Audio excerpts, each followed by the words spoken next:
Hello guys, welcome आप सभी का मेरे channel biased versus unbiased reviews में। तो आज है हमारे साथ KTM RC 200 the orange beast, जो KTM द्वारा प्रेजेंट किया गया है इंडियन मार्केट में। तो आज मैं आपको इसकी पूरी इन्फॉर्मेशन दूंगा, इसकी हर चीज़ जो अभी तक यूट्यूब पे कहीं पे भी मेंशन नहीं है। इसमें कुछ हिडन फीचर्स जो कंपनी ने ऑफ़र किए हैं, कुछ इम्प्रूवमेंट्स जो कंपनी ने किए हैं जो यूट्यूब पे कहीं पे भी मेंशन नहीं है। तो मैं आज आपको इसको पूरा डिटेल इन्फॉर्मेशन प्रोवाइड करूँगा। तो ये एक जो बाइक KTM RC जो 200 है, ये 200 सीसी के इंजन के साथ 160 kg वेट के साथ, और इसका 200 सीसी का जो ये इंजन है, तो इसकी परफॉर्मेंस और इनके सस्पेंशन जो एपेक्स के सस्पेंशन कंपनी ने ऑफ़र किए हैं, और इसके ब्रेकिंग कैसी हैं, और जो इसका चेन को लेके एक इशू है, लोगों के बहुत ज़्यादा चेन स्प्रॉकेट चेंज हो रहे हैं। डिटेल इन्फॉर्मेशन दूंगा, इसका राइडिंग पोस्चर, इसकी सीट का कुशनिंग वगैरह, और इसके इंफोटेन में जो हिडन फीचर्स कंपनी ने प्रोवाइड किए हैं जो कहीं पे भी इंटरनेट पे आपको मिलेंगे नहीं। तो मैं आज आपको इसको पूरा एंटायर इसकी बिल्ड क्वालिटी, इसकी हर चीज़ मैं आपको इतना डिटेल में बताऊँगा कि आपको मज़ा आ जाएगा, और इसके बाद आप KTM RC 200 का कोई और रिव्यू आपको देखने की ज़रूरत नहीं पड़ेगी। तो हम स्टार्ट करते हैं। सबसे पहले इसके सस्पेंशन के बारे में बात करेंगे। जो ये VP एपेक्स के सस्पेंशन है फ्रंट USD, तो ये कैसा परफॉर्म करते हैं, और मैं आपको बताऊंगा जो मेजॉरिटी ऑफ दी जो KTM ने इस बाइक के सस्पेंशन में एक इम्प्रूवमेंट किया है, वो क्या सॉल्यूशन KTM ने प्रोवाइड किया है। और जो इसका रियर सस्पेंशन है 10 स्टेप एडजस्टेबल, उसकी भी बात। फ्रंट सस्पेंशन है वो 14.3 mm डायमीटर के साथ आ रहा है। तो मैं आपको इसकी परफॉर्मेंस के बारे में बताऊंगा कि ये सस्पेंशन कैसा परफॉर्म कर रहे हैं। और इसके रियर जो 10 स्टेप एडजस्टेबल एपेक्स का ही रियर सस्पेंशन है मोनोशॉक, उसके बारे में भी बताऊंगा कि इन सस्पेंशंस की परफॉर्मेंस कैसी है। तो गाइस चलो, मैं आपको एक सबसे बड़ी बात पहले जो स्टार्ट करना चाहता हूं कि इन सस्पेंशन के साथ क्या इशू आ रहा था, और वो कुछ लोगों को अभी भी आएगा कि ये देखिए, जो ये अब कंपनी ने ये जो चीज़ है ये यहाँ हिट करती थी, तो कंपनी ने अब इसमें यहाँ पे एक गैप बना दिया है इस तरह से। तो अब ये जो चीज़ है, अब ये यहाँ हिट नहीं करेगी। तो ये बॉटम आउट जो लोग बोल रहे हैं बॉटम आउट, वो बॉटम आउट नहीं, वो इस रिफ्लेक्टर के ये वाली चीज़ हिट कर रही थी। तो कंपनी ने अब इसके बीच में गैप कर दिया है। तो अभी एक बार आप ये देखें, तो ये गैप आ गया इसके बीच में। तो अब एक बार भी मेरा जो सस्पेंशन है फ्रंट अच्छे खासे गड्ढों में, एक बार भी इसने बॉटम आउट ये इस टाइप से इसको हिट नहीं किया, और कोई नॉइज़ नहीं आई। तो अब मैं इसके सस्पेंशन के बारे में आपको इन्फॉर्मेशन देता हूँ। मैंने इसके सस्पेंशंस को अच्छी खासी रफ जगह पे चलाया, मेरे को बहुत स्मूथ लगे। और जो इसके सस्पेंशन की परफॉर्मेंस है, जो रियर की और फ्रंट की दोनों सस्पेंशन टॉप क्लास परफॉर्म कर रहे हैं। अगर हायर स्पीड्स पे बात करें तो इसके सस्पेंशन आपको बहुत ही ज़्यादा कॉन्फिडेंस प्रोवाइड करेंगे। आपको कहीं से भी इसके सस्पेंशंस में, रियर में और फ्रंट में, कहीं पे भी आपको ऐसा नहीं लगेगा कि बाइक वॉबल कर रही है या कुछ आउट ऑफ कंट्रोल हो रही है। तो सस्पेंशन टॉप क्लास परफॉर्म कर रहे हैं इस बाइक में।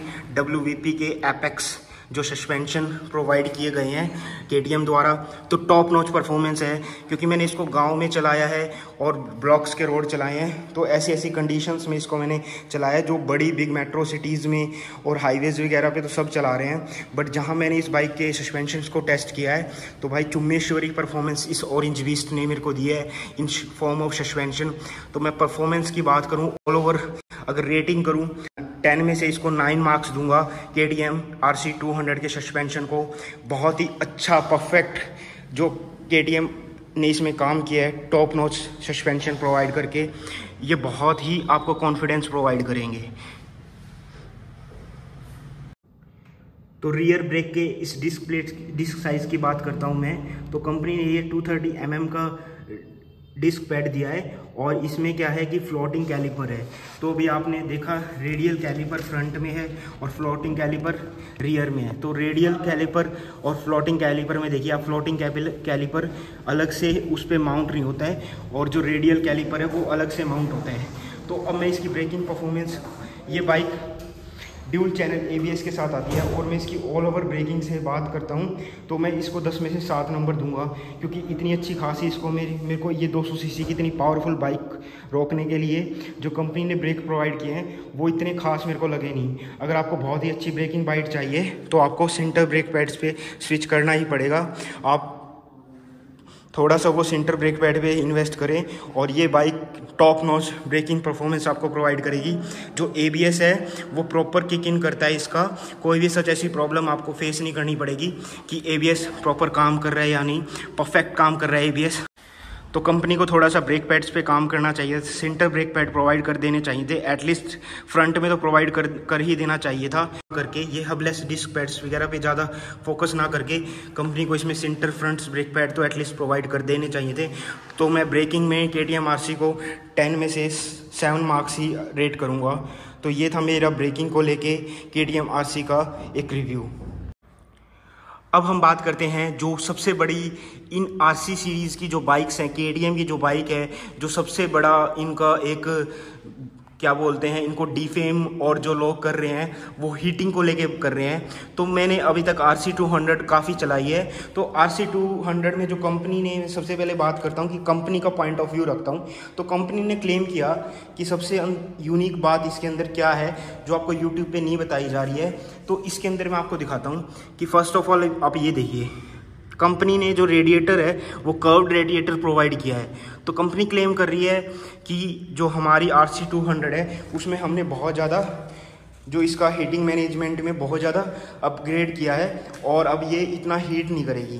तो अब मैं आपको सबसे पहले बात बताता हूँ कि जो ये कर्व्ड रेडिएटर्स हैं इनसे हुआ क्या है। KTM कर्व्ड रेडिएटर्स प्रोवाइड करके अपनी बाइक में क्या क्लेम कर रहा है, KTM क्लेम कर रहा है कि जो हमने कर्व रेडिएटर्स में प्रोवाइड किए हैं वो उससे क्या होगा, बेटर हीट इंजन आउटफ्लो होगा और कर्व रेडिएटर से ही इसका जो एयर फ्लो है वो थ्रू पैनल्स होगा, जिससे एयर जो है आपकी इस टाइप से यहाँ बाहर निकल जाएगी, आपके डायरेक्ट नीज पे और आपके लेग्स पे नहीं लगेगी। तो क्या कंपनी ने रियलिटी में ही जो कंपनी ने इसके ऊपर टेक्नोलॉजी और अपना दिमाग लगाया है, क्या कंपनी उसमें सक्सेसफुल हुई है या नहीं, तो मैं ये आपको प्रॉपर बताऊंगा। क्योंकि मैंने इससे पहले मेरे पास टाइम स्पीड 400 है, तो मैं आपको एक अच्छा खासा बता सकता हूँ कि हीटिंग क्या होती है एक बाइक के अंदर। तो मेरे को अभी हीटिंग को लेके मैं अपना एक्सपीरियंस बताता हूँ। अभी जो KTM ने इम्प्रूवमेंट्स किए हैं और क्लेम किया, क्या KTM उन पे खरी उतरी है या नहीं। तो मैं अपना एक्सपीरियंस अब शेयर कर रहा हूँ कि इसकी हीटिंग, क्या ये बहुत ज़्यादा ओवर हीट कर रहा है इंजन। और एक इसके अंदर साथ के साथ मैं बात करूँगा जो बहुत इंपॉर्टेंट बात होती है कि जो रेडिएटर फ़ैन है उसकी नॉइज़ कैसी है और वो कितना जल्दी किक इन करता है। देखो मेरे पास टाइम की स्पीड 400 है, उसका जो रेडिएटर फ़ैन है वो उसके इंजन से भी ज़्यादा नॉइज़ करता है और जो हीटिंग है वो बहुत अच्छी खासी हीट करती है। और जो उसका रेडिएटर फ़ैन का जो टेन्योर है वो बहुत ही जल्दी किक इन करता है। तो क्या KTM 200 के अंदर मेरे को वो चीज़ फेस करनी पड़ी या नहीं। तो अभी तक मेरे को इसके अंदर कुछ खास हीटिंग इशू लगा नहीं इस बाइक के अंदर। मैंने लगातार इसको 150 और 100 प्लस स्पीड पे चलाया है, यही टेस्ट करने के लिए जो एक KTM को डिफेम किया जा रहा है कि ये हीटिंग करती हैं, हीट करती हैं ये बाइक्स। तो मेरे को हीटिंग का कुछ ऐसा सच इशू नहीं लगा। और जो इसका रेडिएटर फ़ैन है वो भी बहुत ही मिनिमम किक इन करता है। तो परफेक्ट जो KTM ने क्लेम किया था कि हमारी बाइक में हमने हीटिंग मैनेजमेंट जो है बहुत अच्छा इंप्रूव किया है, तो इसमें मैं KTM को 10 आउट ऑफ 10 मार्क्स दूंगा, क्योंकि बहुत ही अच्छा इसके अंदर हीटिंग मैनेजमेंट है। आपको सच ऐसी कोई इतनी हीटिंग प्रॉब्लम फेस नहीं होगी, क्योंकि मैंने इसको 48 डिग्री में 49 डिग्री वाले टेम्परेचर में भी इसको चलाया है। तो उस टाइम अगर ये हीटिंग फील नहीं हो रही है तो आप भूल जाइए कि आपको हीटिंग से इस बाइक में 200 सीसी की में कोई प्रॉब्लम होगी। तो मैं इसमें हीटिंग मैनेजमेंट में और इसके जो इसका रेडिएटर फ़ैन जिस तरह से परफॉर्म कर रहा है, तो top class performance 10 out of 10 KTM को इसमें मैं दूंगा, जो KTM ने काम किया है अपनी बाइक के हीटिंग मैनेजमेंट में। तो अब हम इसके 200 सीसी के इंजन जो इसमें कंपनी ने प्रोवाइड किया है उसके परफॉर्मेंस की बात करेंगे कि उसकी परफॉर्मेंस कैसी है। तो सबसे पहले मैं एक बार आपको थोड़ा सा इसके इंजन के बारे में बताता हूँ। ये 200 सीसी का इंजन है और इसके अंदर लिक्विड कूल्ड इंजन है और DOHC FI इंजेक्टेड इंजन है। तो जो KTM है वो क्लेम कर रहा है कि हमने हमारी बाइक में बहुत सारे इम्प्रूवमेंट्स किए हैं। उन इम्प्रूवमेंट्स को लेके अब हम टेस्ट करेंगे कि क्या वो सच में इम्प्रूवमेंट पे KTM ने काम किया है या वो केवल ऑन पेपर ही या वेबसाइट पे डालने के लिए ही काम केवल मेंशन किया है। तो KTM क्लेम करता है कि हमने इसकी स्मूथनेस बढ़ाई है इंजन की। और सेकंड क्लेम क्या करता है KTM कि जो हार्ड हिटिंग पावर डिलीवरी है उसमें भी हमने बहुत सारे इंप्रूवमेंट किए हैं KTM RC 200 में। तो एक बारी इंजन की इसकी जो मैक्सिमम टॉर्क है वो 19.2 एट 8000 RPM है, और वहीं ये मैक्सिमम पावर जो है ये KTM RC का 200 सीसी का इंजन 25 PSI की पावर देता है एट 10,000 RPM। तो अब हम बात करेंगे इसके परफॉर्मेंस की कि इसकी परफॉर्मेंस मेरे को कैसी लगी। देखो मैंने ट्रायम्फ स्पीड 400 चलाई है और अब मैं KTM RC 200 चला रहा हूँ, तो मैं अब पूरा आपको बता सकता हूँ कि इसकी परफॉर्मेंस के बारे में, क्योंकि मैंने एक हायर सीसी की इससे ज़्यादा बाइक चलाई है और एक अब मैंने ये चलाई है। तो ये बाइक 200 सीसी के हिसाब से कैसा परफॉर्म कर रही है इन कंपैरिजन टू इस 200 सीसी की जो अदर बाइक्स हैं इंडिया में अवेलेबल, उनके कंपैरिजन में ये कैसा परफॉर्म कर रही है। तो इंजन परफॉर्मेंस में मैंने 136 तक इस बाइक पे, इसके बाद इसका स्पीड लिमिटर आ जाता है, क्योंकि अभी इसको 1000 किलोमीटर नहीं हुए हैं, 900 के अप्रॉक्स किलोमीटर मैंने इसको चलाया है। तो जो इसका लिमिटर्स है वो 136 पे आ जाता है। तो अब मैं इसके इंजन परफॉर्मेंस की बात करता हूँ, क्या इसमें कोई टॉर्क की कमी है या कहाँ पे इस बाइक में मेरे को कुछ फील हुआ कमी कि इंजन परफॉर्म अच्छा नहीं कर रहा है। तो मैं इंजन परफॉर्मेंस की बात करता हूँ। अगर आप इस बाइक में एक मेरे को यूनिक चीज़ लगी, अगर आप इसको 40 की स्पीड पे और 5th गियर में चलाएंगे ना तो आपको वाइब्रेशंस फील होंगे, और 40 की स्पीड में आप इसको 4th गियर में चलाएंगे तब भी आपको वाइब्रेशन फील होंगे।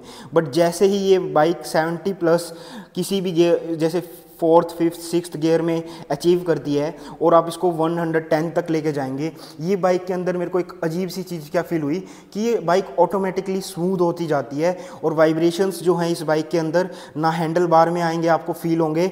हालांकि जब आप लोअर स्पीड्स पे होंगे और हायर गियर होगा तब आपको वाइब्रेशन फील होंगे इस बाइक के अंदर।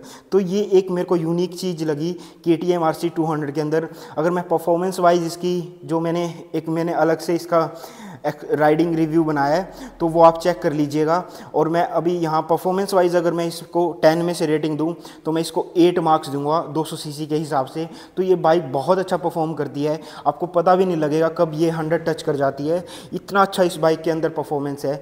तो इंजन की परफॉर्मेंस और इसका एक्सपीरियंस अब तक जो मैंने 800 या 900 प्लस किलोमीटर चलाया इस बाइक को, तो मैं KTM को 10 में से 8 रेटिंग दूंगा इस बाइक के इंजन को लेके।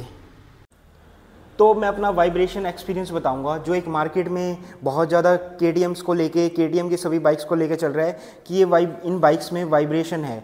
तो क्या ये डिबेट जो ये एक बहुत मास लेवल पे एग्जिस्ट कर रहा है इंडियन मार्केट में, तो मैं अपना एक्सपीरियंस शेयर करूंगा क्योंकि मैंने स्पीड 400 भी चलाया और KTM RC 200 भी चलाया। वो एक 400 सीसी की बाइक है, ये एक 200 की। तो मैं 200 सीसी की बाइक के हिसाब से ही इसके अंदर बात करूंगा कि इसमें वाइब्रेशंस का क्या सिस्टम है और क्या चक्कर इसके अंदर चल रहा है। तो अगर इस बाइक को आप 5th गियर में 50-60 करेंगे तो आपको वाइब्रेशंस हैंडल बार पे फील होंगी, हल्की हल्की वाइब्रेशन आपको हैंडल बार पे फील होंगी। बट जैसे ही ये बाइक अपनी पीक परफॉर्मेंस, जिसका मतलब कि आप इसको 80 या 110 तक लेके जाएंगे, ये बाइक ऑटोमेटिकली स्मूथ होती जाती है। इसके अंदर मेरे को ये एक अलग से ही मज़ेदार चीज़ फील हुई अभी तक जो KTM RC है 200 के अंदर। तो अब मैं बात करता हूँ इसके और वाइब्रेशंस। मेरे को अगर आप 110 प्लस जाएंगे तो आपको वाइब्रेशन कहाँ फील होंगे, वाइब्रेशन जो है आपको आपके फुट पैड में हल्का हल्का फील होना स्टार्ट हो जाएंगे। और वहीं मैं बात करूँ इसके यहाँ पे अगर हम नी टैंक पैड में, तो टैंक पैड में आपको वो लिटिल बिट बजीनेस होती है, वो वाइब्रेशन नहीं है, वो ड्यू टू विंड ब्लास्ट और जो हल्का सा इंजन इतना हाई पावर आपको जनरेट कर रहा है उसकी वजह से वो बजीनेस है। तो आपको कहीं भी इस बाइक में ऐसा डिस्कम्फर्ट फील नहीं होगा। और मैं इसकी बेस्ट क्रूजिंग स्पीड की बात करूं तो आप इस पर 90 to 100 आप चलाइए, आपको टॉप क्लास परफॉर्मेंस देगी ये बाइक। फ्यूल इकोनॉमी के साथ साथ आपको परफॉर्मेंस भी ये बाइक एक पैकेज आपको एक साथ दोनों चीज़ें प्रोवाइड करेगी। KTM की अगर आपको ये KTM RC 200 ले रहे हैं और आपको इसका नो वाइब्रेशन जोन चेक करना है तो आप इसको 80 to 100 रखिए, आपको बहुत ही कम वाइब्रेशन फील होंगी। देखो वाइब्रेशन क्या होता है, वाइब्रेशन से आपको इरिटेशन होती है। बट जो हर बाइक, आप कोई सी भी कितनी भी स्मूथ बाइक ले लो इंडिया के अंदर, आप ड्यूल सिलेंडर या कोई भी बाइक चलाएं तो विंड ब्लास्ट और जो हल्का सा इतने ज़्यादा पावर इसका इंजन जो जनरेट कर रहा है तो वो मिलके हल्की सी बजीनेस उसको हम बोल सकते हैं, उस बजीनेस से कोई इतनी खास इरिटेशन आपको फील नहीं होगी।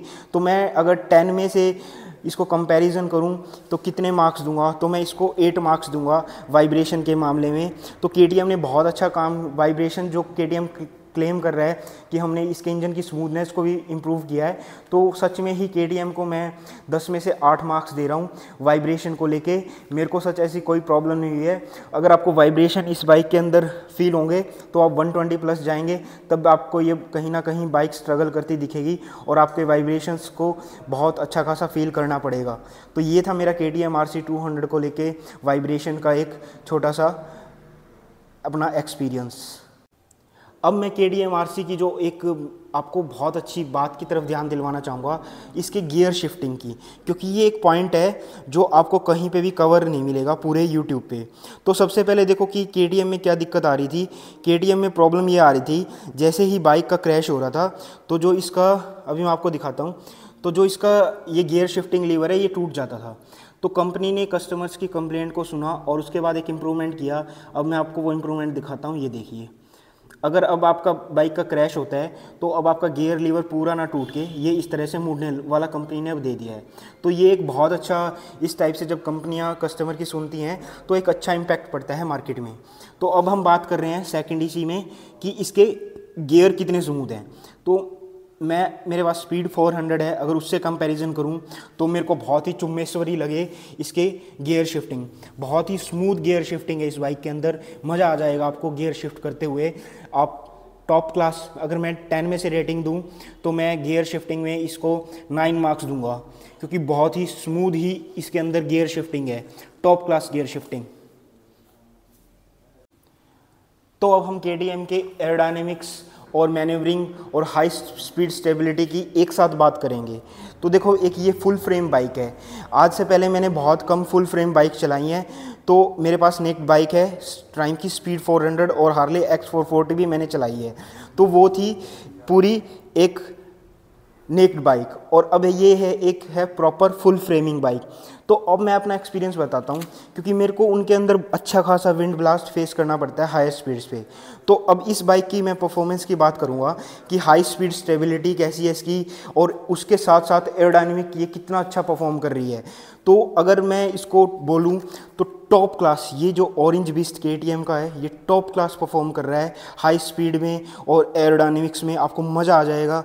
आपको जो ये जिस हिसाब से ये विंड को ये काट रही है, ये जो इसके फेयरिंग्स हैं, ये टॉप क्लास इसका डिज़ाइन जो कंपनी ने दिया है वो बहुत अच्छा परफॉर्म कर रहा है। मज़ा आ जाएगा आपकी इसकी परफॉर्मेंस को लेके, जो एरोडायनेमिकली इसके अंदर आपको फील होगा। आपको बहुत मिनिमम विंड ब्लास्ट इसके अंदर फील करना पड़ेगा।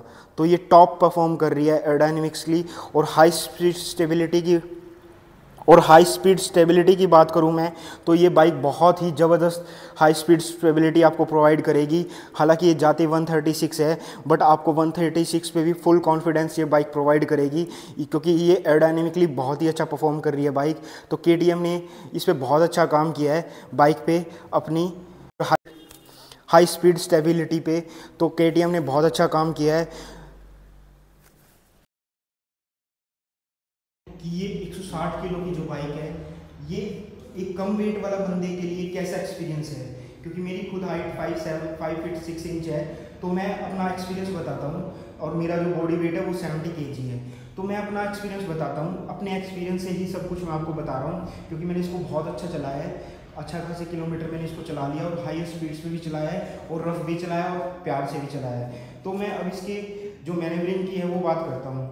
तो देखो, मैनेवरिंग में मैं इस बाइक को फिर 10 आउट ऑफ 10 रेटिंग दूंगा। इतना अच्छा मेरे को इसका लगा जिस हिसाब से ये बाइक परफॉर्म कर रही है। तो मैनेवरिंग में अगर मैं चीज़ें बात करूं तो इसकी इतनी अच्छी मैनेवरिंग का रीज़न क्या है, तो अब हम उसकी बात करते हैं कि ये बाइक इतना अच्छा मैनेवरिंग परफॉर्मेंस आपको कैसे दे रही है। तो इसका 160 किलो का वेट। सेकंड बात, इसके सस्पेंशन जो VP Apex है वो बहुत अच्छा काम कर रहे हैं। थर्ड जो बात है, इसके टायर्स, जो इसके टायर्स हैं वो भी टॉप नॉच परफॉर्मेंस कर रहे हैं। प्लस जो एरोडायनेमिक्स इस बाइक में हैं तो वो आपको बहुत ही बचाते हैं विंड ब्लास्ट से। तो ये सब चीज़ें जब कोऑर्डिनेशन में काम करेगी ना, तो आपको एक क्या प्रोडक्ट मिलेगा, वो है KTM RC, जो ये आज हमारे सामने खड़ी है। तो अगर मैं इसकी मैनेवरिंग के हिसाब से बात करूं तो मैं इसको 10 आउट ऑफ 10 रेटिंग दूंगा। मेरे को इतनी अच्छी इसकी मैनेवरिंग लगी बाइक की। तो टॉप क्लास इस बाइक के अंदर मैनेवरिंग कैपेबिलिटीज़ हैं, तो आपको मज़ा आ जाएगा ये बाइक चला के। तो अब हम KTM RC, जो इसके अंदर सबसे बड़ा एक इशू क्या हो रहा है वो है इसके जो हैंडलिंग। अब हैंडलिंग में क्या है कि अब कंपनी ने एक जो इसका एक ऐड आती है कमर दर्द से राहत तक, अब कंपनी ने वैसा ही इसके अंदर एक सॉल्यूशन प्रोवाइड कर दिया है। अब आते हैं, अगर आपको स्ट्रीट में चलानी है तो इसमें अब हैंडल बार राइज़र आने लगे हैं, तो आप वो हैंडल बार राइज़र लगवा लीजिए। तो अब बाइक का जो आपका सीटिंग पोस्चर है वो थोड़ा अप साइड हो जाएगा, आगे आपको ज़्यादा लीन होना नहीं पड़ेगा। तो अब क्या है कि आपकी कमर को वो स्ट्रीट में इतना पेन नहीं होना पड़ेगा। वहीं जब आप ट्रैक मोड पे जाएं तो आप वो हैंडल बार राइज़र जो है वो रिमूव कर दीजिए, और आपकी बाइक में जो है आपका जो, तो कंपनी ने अब कमर दर्द से राहत तक का एक सॉल्यूशन इसके अंदर प्रोवाइड कर दिया है, हैंडल बार राइज़र प्रोवाइड करके। तो अब आप इस बाइक में ज़्यादा आपको कुछ हैंडलिंग कोई प्रॉब्लम फेस नहीं होने वाली है कि आपकी बैक पेन करने लगी है स्ट्रीट में इसको चला चला के। तो अब मैं इसकी हैंडलिंग में अगर बात करूं तो इसकी टॉप क्लास हैंडलिंग है, और इसकी जो हैंडलिंग के पॉइंट्स हैं मैं आपको उसके बारे में बताता हूं। जैसे ही आप इस बाइक पे जाएंगे, आपको ये बाइक फर्स्ट टाइम में ही, फर्स्ट चांस में ही आपको ये लगेगा, आप इस बाइक से तुरंत फैमिलियर हो जाएंगे और आपको बहुत ज़्यादा कॉन्फिडेंस फील होगा। जैसे ही आप इस बाइक की हैंडलिंग की तरफ आएंगे तो आपको बहुत ही अच्छा ये फील कराती है। और वहीं मैं अब बात कर रहा हूँ कि मैं इसकी हैंडलिंग में अगर रेटिंग करूँ तो 10 में से मैं इसको कितनी रेटिंग दूँगा, तो मैं इसको जिस हिसाब से मैंने ये बाइक, आप तुरंत फैमिलियर हो जाते हैं, यही एक बाइक की USP होती है अच्छी बाइक की और अच्छी कंपनी की। तो ये आप इससे तुरंत फैमिलियर हो जाएंगे, इस वजह से मैं इसको 10 में से 8 नंबर दूंगा। अब मैं 2 नंबर बताता हूँ कि मैंने किस चीज़ के इसमें डिडक्शन किए हैं। तो जो हैंडल बार राइजर्स की वजह से इसके अंदर क्या है कि थोड़ा सा आपको ये देखिए, ये थोड़ा सा अगर आप फोर्स करेंगे, अभी मैं आपको दिखाता हूँ, तो ये देखिए थोड़ा सा ये इसके अंदर ये हिल रहे हैं ये दोनों हैंडल बार्स। ये पेच बहुत अच्छे से टाइट हैं, फिर भी ये इनके अंदर थोड़ा सा आपको वॉबलिंग फील होगी।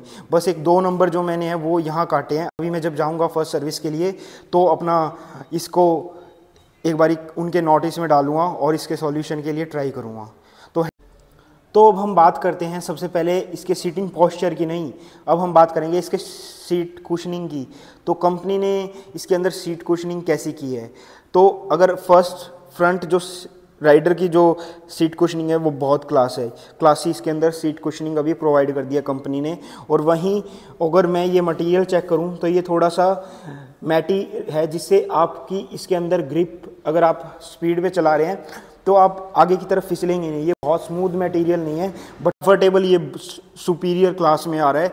और जो इसकी रियर सीट की बात करता हूँ मैं, उसकी तो कुछ हम बात कर ही नहीं सकते, वो बहुत ही अनकंफर्टेबल है। और आप अभी हाइट चेक करिए, तो रियर सीट की हमें इसकी बाइक की बारे में बात करना ही क्या है कि एक बेवकूफ़ी मेरे को लगता है कि रियर जो सीट की पोजीशन है, हालांकि जो मटेरियल यूज़ किया गया है, मैं सॉफ्ट कुशनिंग की बात करूं तो वो बहुत अच्छा सॉफ्ट है, और सीट भी अभी वाइड की है कंपनी ने थोड़ी सी इसकी, और जो मटेरियल है वो थोड़ा सा रफ़ी मटेरियल है जिससे आप स्किड ना करें।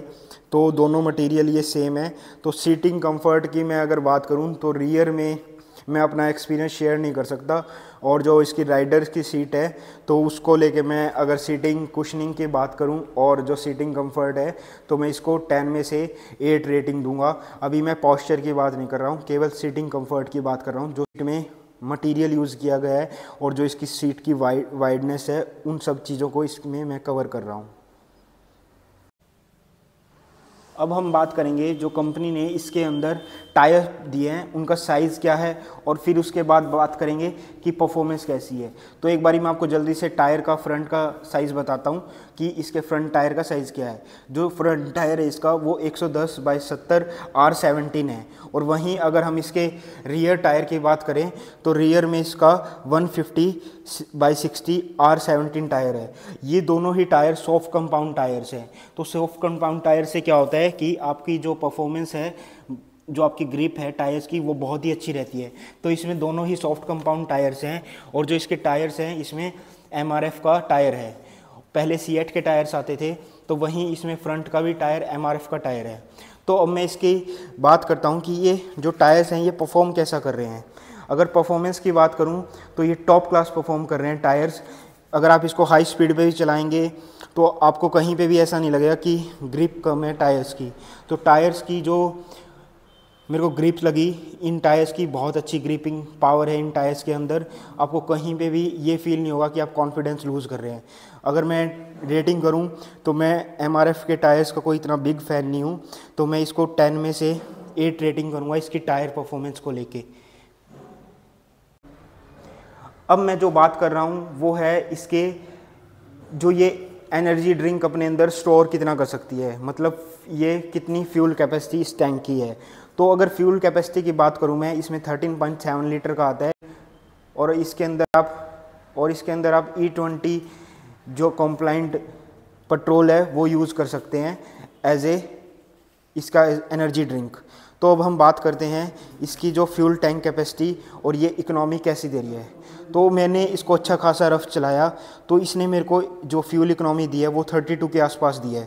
अगर आप इसको 190 to 100 चलाएंगे तो जो कंपनी क्लेम कर रही है वो 35 है, पर मेरे को लग रहा है कि अगर आप इसको 80 to 100 चलाएंगे और हार्ड एक्सेलरेट नहीं करेंगे तो ये 35 से प्लस भी आपको दे सकती है, अगर आप इसको बहुत ही प्यार से चलाएंगे। तो ये एक टोटली सब्जेक्टिव मैटर है फ्यूल इकोनॉमी वाला, बट जो इसकी फ्यूल टैंक कैपेसिटी है वो 13.7 लीटर फ्यूल टैंक कैपेसिटी के साथ ये बाइक आ रही है। अब मैं इसके एग्जॉस्ट की बात करता हूँ। इसमें आता है कंपनी द्वारा अंडरबेली एग्जॉस्ट। तो इसका एग्जॉस्ट नोट जो है, इसकी एग्जॉस्ट साउंड है वो मेरे को कैसी लगी, तो इस बाइक के अंदर जिस हिसाब से ये बल्कीनेस है इस बाइक के अंदर, तो इसके एग्जॉस्ट की जो साउंड है वो कहीं ना कहीं मेरे को लगता है कि एक मिसमैच है इस प्रोडक्ट के साथ, क्योंकि जो इसका एग्जॉस्ट है, जो उसकी साउंड है वो इतनी खास आपको फील नहीं होगी। इसके लिए आपको अलग से ही मॉडिफिकेशन करानी पड़ेगी अगर आप बहुत ही ज़्यादा लाउडी या बेसी एग्जॉस्ट साउंड चाहते हैं। तो अभी मैं आपको इसकी एग्जॉस्ट की साउंड सुनाऊंगा कि इसके एग्जॉस्ट की साउंड क्यों इस बाइक के प्रोडक्ट के साथ परफेक्ट मिसमैच डिक्लेयर की है मैंने। एग्जॉस्ट नोट सुना रहा हूँ।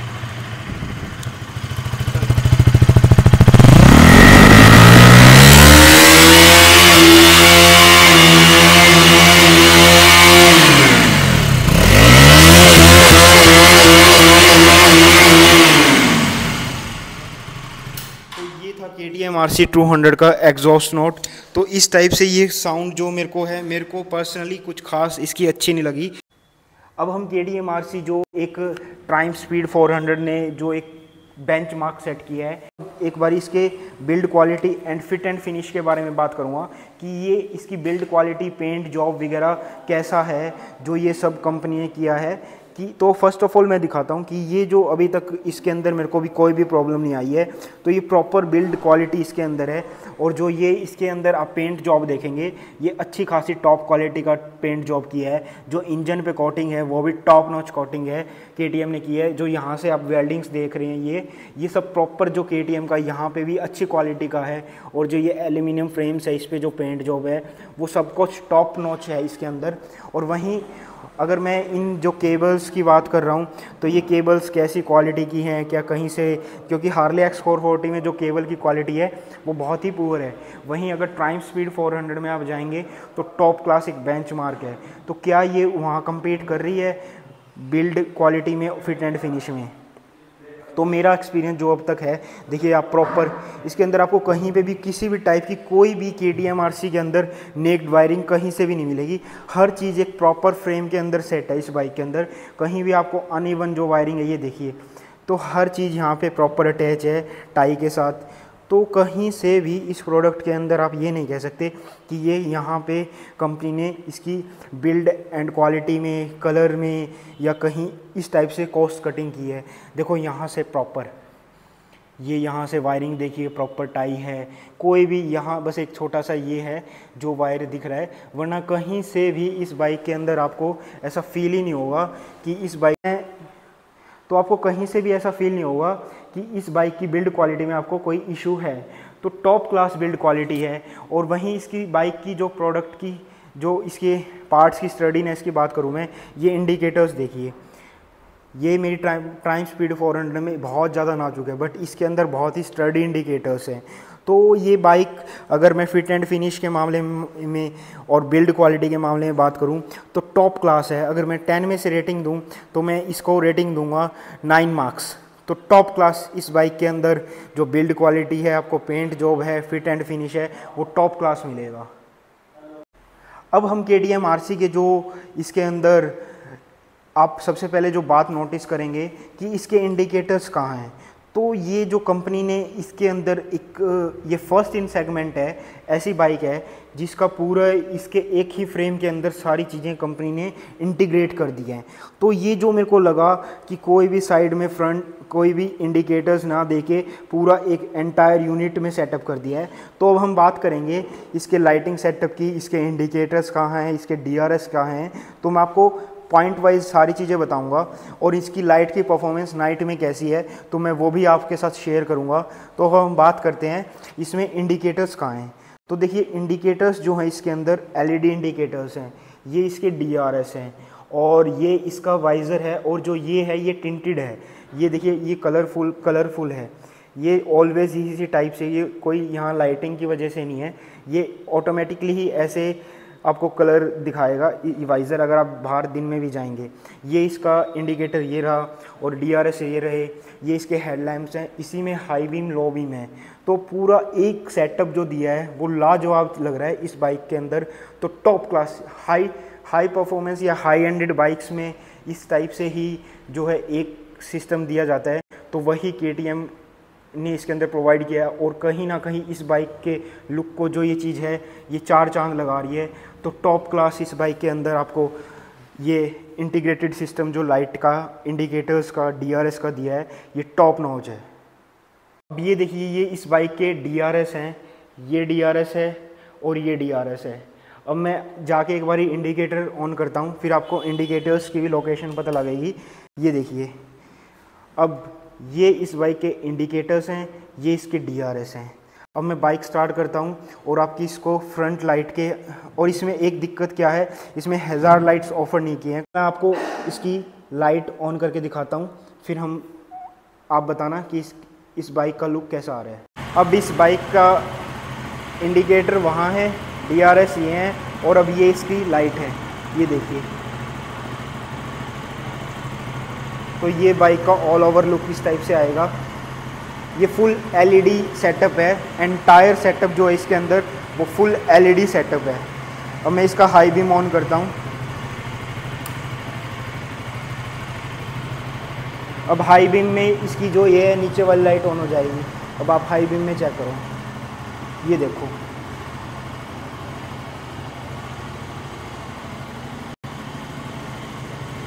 तो ये इसका पूरा इंटीग्रेटेड एक entire unit first in segment जो KTM ने प्रोवाइड की है। तो ये सिस्टम इसका पूरा LED सिस्टम कंपनी ने दिया है। तो मैं अदर बाइक से कंपैरिजन करूं तो इसकी जो लाइट की परफॉर्मेंस है वो मेरे को टॉप क्लास परफॉर्मेंस लगी, अच्छी खासी। आपको कोई भी अपग्रेडेशन की ज़रूरत नहीं है लाइट में। बस अगर आप कहीं लॉन्ग राइड पे पहाड़ वगैरह पे जा रहे हैं तो आपको अलग से अपग्रेडेशन करानी पड़ेगी, और अदरवाइज़ कोई ज़रूरत नहीं है। सिटी के लिए और शॉर्ट राइड्स के लिए आपको इसके अंदर लाइट वगैरह अपग्रेड कराने की। तो अगर मैं लाइट की परफॉर्मेंस बात करूं इसकी नाइट में, तो मैं 10 में से 9 रेटिंग दूंगा। मेरे को इतनी अच्छी लगी। रात को हाईवे KTM RC के अंदर फ्रंट LED इंटीग्रेटेड सेटअप के साथ साथ जो रियर इसकी टेल लाइट है वो देखिए कितनी शार्प है, और ये भी LED प्रोवाइड की है। जैसे ही आप ब्रेक प्रेस करेंगे तो ये पूरी ब्लिंक करेगी लाइट, और यही इसके LED इंडिकेटर्स है। तो पूरा अब इस बाइक के अंदर KTM RC के अंदर फ्रंट इंटीग्रेटेड LED सेटअप के साथ साथ RC में फ्रंट इंटीग्रेटेड लाइट सिस्टम के साथ साथ रियर भी सब कुछ LED है। तो KTM RC के अंदर अब फुल ऑन जो कंपनी ने LED सेटअप प्रोवाइड कर दिया है, आगे भी पीछे भी। तो अब हम KTM RC के जो इसके अंदर अब मैं आपको दिखाता हूँ कि यूनिक फीचर्स क्या क्या हैं। तो जो आपका ये गियर वाला है, अब ये ब्रेक ना होके ब्रेक नहीं होगा, अगर क्रैश हुई तो ये बैंड ऐसे मुड़ जाएगा और वापस अपनी पोजीशन में आ जाएगा।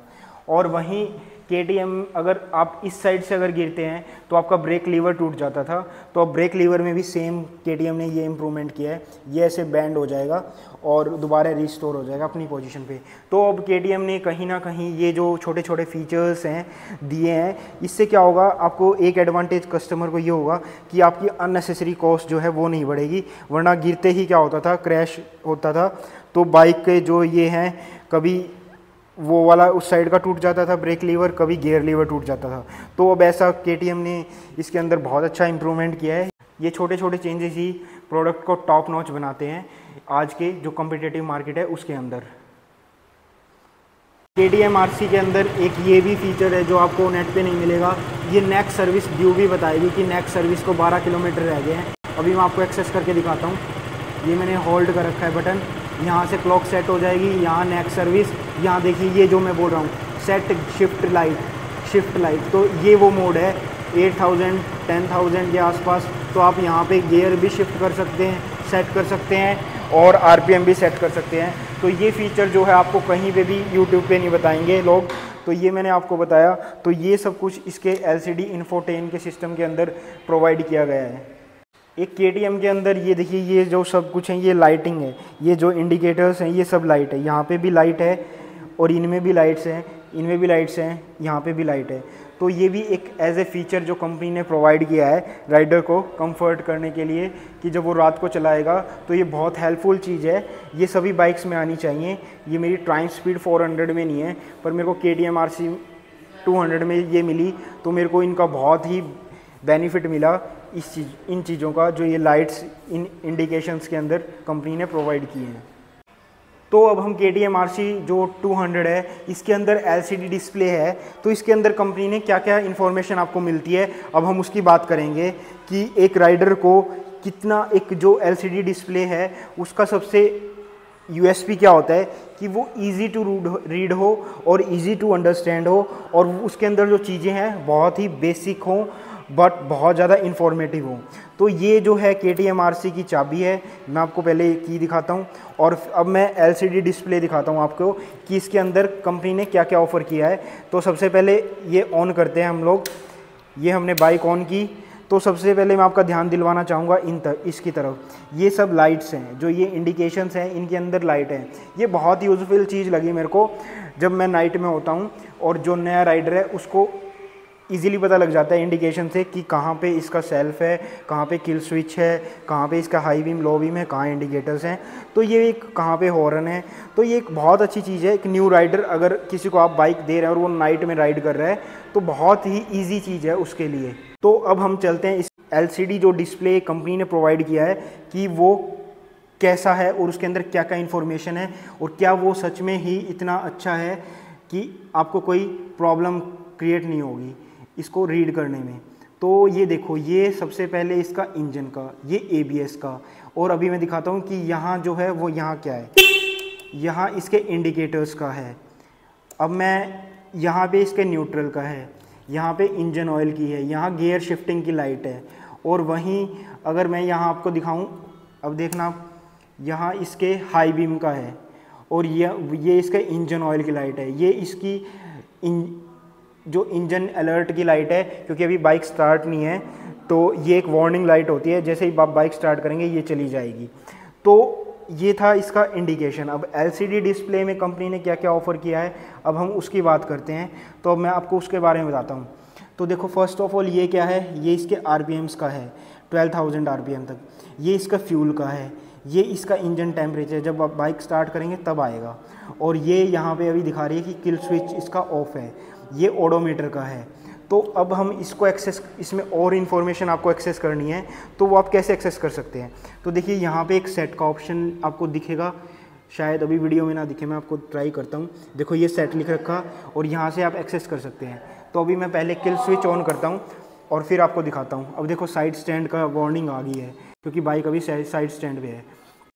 तो अभी मैं सेट दबाता हूँ, तो अब देखो एवरेज स्पीड इसके अंदर आ गई है, एवरेज फ्यूल कंजप्शन आ गई है, फ्यूल रेंज आ गई है इसके अंदर, ट्रिप 1 आ गई है, ट्रिप टाइम आता है इसके अंदर कि कितनी ट्रिप 1 को कितना आपने, कितने मिनट हो चुके हैं आपकी को। और अब ये फिर से, और ये ओडोमीटर है, ये ट्रिप 1 है, ये गियर है, यहाँ पे इसकी स्पीड शो होती है। तो ये एवरेज फ्यूल कंजप्शन भी इसके अंदर है। तो बहुत बेसिक है बट बहुत इन्फॉर्मेटिव है और इजी टू अंडरस्टैंड है। तो अभी मैं और फीचर, एक यूनिक फीचर की तरफ आपको लेके चलता हूँ। उसके लिए मेरे को बाइक स्टार्ट करनी पड़ेगी, तो मैं पहले बाइक स्टार्ट करता हूँ। मैं आपको फीचर दिखा रहा हूँ, ये देखिए। अब आप इसको सेट क्लॉक, यहाँ से नेक्स्ट सर्विस भी ड्यू बता रही है कि 12 किलोमीटर के बाद आपकी नेक्स्ट सर्विस ड्यू हो जाएगी, आपको करवानी पड़ेगी। ये जो है ये है सेट शिफ्टर लाइट। इसमें क्या करते हैं कि आप जो अपनी बाइक है उसके आरपीएम भी सेट कर सकते हैं कि पर गियर कितने आरपीएम पे जो इसकी शिफ्टिंग लाइट है वो ऑन होगी। तो ये देखिए 8000 अभी है, क्योंकि अभी फर्स्ट सर्विस नहीं हुई है, तो उसके बाद मैं ये फीचर एक्सेस कर सकता हूँ। तो इस टाइप से कुछ आपको इन्फॉर्मेशन मिलेगी इसके अंदर। तो वो एक यूनिक फीचर है जो आपको केटीएम की बाइक में मिल रहा है। अच्छा खासी इन्फॉर्मेशन इसके इन्फोटेन के अंदर आपको मिलेगी।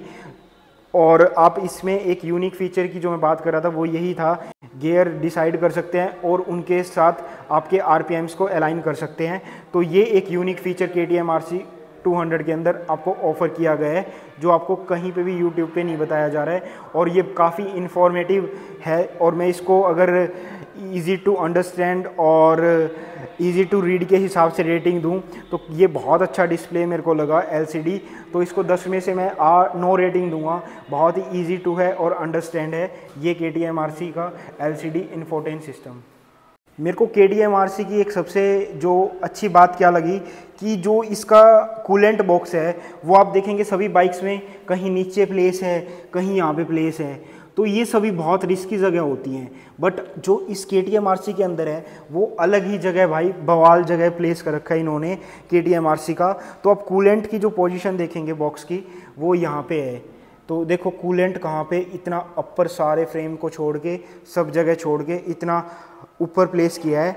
तो ये एक बहुत ही इंजीनियरिंग जो आपकी टाइम लेती है, तो ये सारी चीज़ें एडजस्ट करना, ये सब आपकी जो टाइम कंज्यूमिंग है और इन्हीं की कॉस्ट होती है इन बाइक्स में। तो हम बोलते हैं कि केटीएम इसको बहुत हाई प्राइस पे सेल कर रहा है, तो ये इंजीनियरिंग का पैसा है भाई। जो टाइम लगता है, जो आपके रिसोर्सेज लगते हैं, जो आपको दिमाग खपाना पड़ता है। केटीएम आरसी कूलेंट बॉक्स की जो प्लेसमेंट है वो टॉप नॉच है केटीएम आरसी में। तो ये था, मैंने कूलेंट को लेके दिखाया कि कूलेंट बॉक्स की प्लेसमेंट की कितनी इजी है। और इससे क्या होगा कि आप इजीली कूलेंट भी इसमें रीफिल कर सकते हैं। आपको ज़्यादा कुछ हैजल नहीं करना पड़ेगा, कहीं से नीचे खोलना घुसना। तो आप इजी यहाँ से आएँ, इसको एक्सेस करें और अपना कूलेंट डालें। तो अब मैं केटीएम आरसी का अपना फाइनल वर्डिक्ट बताता हूँ। सबसे बड़ा जो एक इशू मेरे को इस बाइक के अंदर फेस करना पड़ा वो है इसका चेन। भाई इसकी चेन बहुत नॉइजी है, और मेरे को लगता है कि ये फ्यूल कंजप्शन से ज़्यादा बाइक जो इसका चेन ल्यूब कंज्यूम करती है वो बहुत ज़्यादा स्पीड से करती है। क्योंकि मैंने अभी तक 1000 किलोमीटर चलाया है, और मैं मोट्यूल का, ये कोई पेड प्रमोशन वीडियो नहीं है, क्योंकि मैं मोट्यूल का जो है मैंने चेन ल्यूब यूज़ किया है, वो मैं स्पीड 400 पे भी करता हूँ तो वो 1000 किलोमीटर तक चल जाता है। बट इसमें मैंने 2-3 बार कर चुका हूँ और अभी तक इस बाइक को 1000 किलोमीटर नहीं हुआ है। पता नहीं इसका चेन ल्यूब ये इतना कैसे कंज्यूम कर रही है। तो तभी बोल रहा हूँ मैं, जो ये चेन ल्यूब कंज्यूम कर रही है वो पेट्रोल से भी ज़्यादा चेन ल्यूब कंज्यूम कर रही है। और एक जो इसकी चेन की नॉइज़ है, ये बहुत सारी बाइक्स में है केटीएम के इशू, तो इस बाइक के अंदर भी मेरे को अच्छी खासी चेन नॉइज़ का सामना करना पड़ रहा है। और ये बहुत जल्दी लूज़ हो रही है चैन, इसको बार बार टाइट करवाना पड़ रहा है। तो मैं अभी जाऊंगा जब इसकी फ़र्स्ट सर्विस करवाने के लिए, तो वहाँ ये हाईलाइट करूंगा इशू। और सेकंड जो मेरे को इसके अंदर, बाइक के अंदर इशू लगा वो थी भाई इसकी ब्रेक्स। जो इसकी ब्रेक्स हैं वो मेरे को अच्छी नहीं लगी। उनको, अगर आपको इसकी ब्रेकिंग परफॉर्मेंस बहुत ही अच्छी चाहिए, टॉप नॉच चाहिए, तो उसके लिए आपको अलग से सेंटर ब्रेक पैड फिट करवाने पड़ेंगे, तब जाके इसकी ब्रेकिंग परफॉर्मेंस बहुत ही अच्छी होगी। जो जितना पावरफुल इसका इंजन है उसके हिसाब से इसकी ब्रेकिंग नहीं है। और जो सीटिंग पोस्चर और डिस्कम्फर्ट की बात कर रहा हूँ, तो उसके लिए मैं सबका वो क्या है कि सब्जेक्टिव है, तो सब अपने तरीके से उसको हैंडल कर सकते हैं। मेरे को सच ऐसे कोई प्रॉब्लम फेस नहीं हुई, क्योंकि जब ये बाइक परफॉर्म करती है तो सीटिंग पोस्चर वगैरह कहीं ना कहीं आप एक साइड रख देंगे और इस बाइक को एंजॉय करेंगे। अगर आप एक रियल राइडर हैं और एक्सपीरियंस करना चाहते हैं कि बाइक की क्वालिटी क्या होती है और एक राइड को आप इंजॉय कर रहे हैं, तो आप पोस्चर्स वगैरह पे इतना खासा ध्यान नहीं देंगे। हालांकि वो एक पेनफुल तो है इसका पोस्चर, क्योंकि आपको काफ़ी लीन करना पड़ता है आगे की तरफ, तो उसमें आपको बैक में और आपकी आर्म्स में और रिस्ट में काफ़ी पेन होता है। बट उसके लिए कंपनी ने अब हैंडल बार राइज़र दे दिए हैं, तो उससे कहीं ना कहीं थोड़ा बहुत तो आपको रिलीफ मिलेगा ही मिलेगा। तो अब इसकी मैं इंजन, एक बात जो मेरे को अच्छी और नहीं लगी वो है इसकी इंजन साउंड। जो इसका इंजन की साउंड है ना, वो अलग ही अनोइंग साउंड है यार। वो फील नहीं आता कि आप एक ब्रांड न्यू बाइक चला रहे हैं। कहीं ना कहीं जो इंजन साउंड है वो मेरे को इस बाइक के अंदर अच्छी नहीं लगी। तो बस ये कुछ प्रॉब्लम्स थी जो मेरे को अभी तक मेरे 1000 जो इसको किलोमीटर हुए हैं मेरे को फेस करनी पड़ी। ये सब चीज़ें मेरे को इस बाइक के अंदर अच्छी नहीं लगी। और एक सबसे बड़ी कि जिस प्राइस पे आ रही है, क्योंकि आज की जो मार्केट है बहुत कम्पिटिटिव मार्केट है, बहुत सारे बेस्ट प्रोडक्ट आ चुके हैं। 200 सीसी को तो छोड़ो आप, 400 सीसी में इतनी अच्छी इसकी रेंज में ही इतनी अच्छी बाइक्स आ चुकी हैं। तो KTM को कहीं ना कहीं अपना अगर अस्तित्व बचाना है, अपने एग्जिस्टेंस को बचाना है, तो इस बाइक का प्राइस कहीं ना कहीं KTM को ड्रॉप करना पड़ेगा और इसमें और फीचर्स ऐड करने पड़ेंगे, क्योंकि इंडियन मार्केट बहुत कम्पिटिटिव हो गई है बाइक की। क्योंकि बैक टू बैक इतने अच्छे प्रोडक्ट लॉन्च हो गए हैं, हार्ले X440, स्पीड 400 और बजाज पल्सर 400, तो बहुत सारे प्रोडक्ट्स आ चुके हैं। तो KTM को अब कुछ ना कुछ अपनी बाइक की जो प्राइस स्ट्रेटेजी है, जो उनकी प्राइस स्ट्रेटेजी डिसाइडिंग टीम है, उनके साथ मिलके एक प्राइस को कहीं ना कहीं अपने प्रोडक्ट्स की कंट्रोल करना पड़ेगा, क्योंकि इंडियन मार्केट बहुत कम्पिटिटिव हो गई है। तो प्राइस कहीं ना कहीं लोगों को इस बाइक का रोक रहा है इस बाइक को परचेज़ करने में। तो अब हम KTM RC की बात करते हैं कि इस बाइक के अंदर मेरे को क्या चीज़ें अच्छी लगी। तो एक सबसे बड़ी बात इसका लुक। अब कंपनी इस ऑरेंज लुक से भी आगे निकल चुकी है। अब कंपनी ने ब्लू और ऑरेंज का और ब्लैक और ऑरेंज का कॉम्बिनेशन प्रोवाइड किया है। तो कंपनी अब बहुत सारे इसके अंदर कलर्स प्रोवाइड करने लगी है। बट ऑरेंज जो KTM ने एक ऑरेंज से जो अपनी पहचान बनाई है, ऑरेंज मीन्स बाइक में KTM, तो टॉप क्लास कलर लगता है और लुक्स बहुत अट्रैक्टिव हैं। लोग आपको अलग से ही इस बाइक, जब आप साइड में जाएंगे तो लोग आपको अलग से ही एक लुक देंगे और आपको ये रोड पे चलती हुई बहुत अट्रैक्टिव लगेगी बाइक। और manoeuvring capabilities top class, suspension इसके टॉप क्लास इस बाइक के, और high speed performance top class, और जिस तरह से इसके एरोडायनेमिकली ये परफॉर्म करती है टॉप नॉच, और जो इसके गियर्स की शिफ्टिंग है टॉप क्लास, और जो इसकी वाइब्रेशंस हैं वो भी बहुत ही अच्छी। कंपनी ने जो क्लेम किया था कि हमने इसकी वाइब्रेशंस को लेके बहुत काम किया है, तो कंपनी अपने उस क्लेम पे खरी उतरी है। और वाइब्रेशंस कंट्रोल भी अब बहुत ज़्यादा इसमें कंपनी ने जो वर्क किया है वो टॉप क्लास काम किया है। और इसकी जो मेरे को और भी अच्छी बात क्या लगी, जो कंपनी ने कर्व रेडिएटर्स वगैरह दिए हैं और जो हीटिंग मैनेजमेंट है वो भी इस बाइक में टॉप क्लास है। तो मेरा फाइनल वर्डिक्ट है, इस बाइक को आप परचेज़ कर सकते हैं। बस KTM को थोड़ा क्या करना पड़ेगा, अपनी प्राइस स्ट्रेटेजी को, इस बाइक की जो प्राइस है वो कट करने पड़ेंगे अगर KTM को इंडियन मार्केट में, आज की जो कॉम्पिटिटिव मार्केट है उसमें सर्वाइव करना है। तो thank you guys, subscribe my channel biased versus unbiased reviews. ये था मेरा KTM RC का 200 का एक्सपीरियंस। और अगर आपको राइडिंग, वाइब्रेशन और ट्रैकेबिलिटी टेस्ट देखना है उसके लिए मैं अलग से वीडियो पोस्ट करूँगा, तो आप वो भी देख सकते हैं। तो thank you guys, stay connected to my channel and subscribe.